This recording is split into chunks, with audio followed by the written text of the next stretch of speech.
शुद्धात्मानकम् श्रीरुद्ररूपम् ध्यायेत्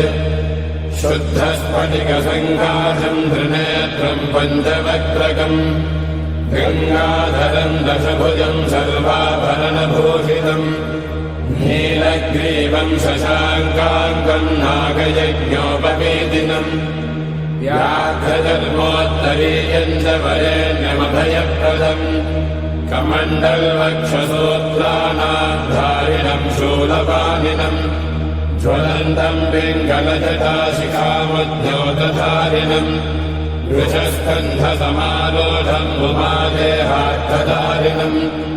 अमृतेनाप्लुतम् शान्तम् दिव्यभोगसमन्वितम् दिग्देवतासमायुक्तम् सुरासुरनमस्कृतम् नित्यम् च शाश्वतम् शुद्धम् ध्रुवमक्षरमव्ययम् सर्वव्यापिनमीशानम् रुद्रम् वै विश्वरूपिणम् एवम् ध्यात्वा द्विजः सम्यक् ततो यजनमालभेत् अथातो रुद्रस्नानार्चनाभिषेकविधिम् व्याख्यास्यामः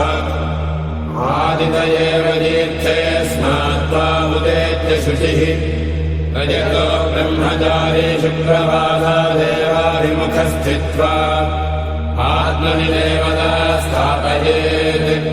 प्रजनने ब्रह्मा तिष्ठतु पादयोर्विष्णुस्तिष्ठतु हस्तयोर्हरस्तिष्ठतु बाह्वोरिन्द्रस्तिष्ठतु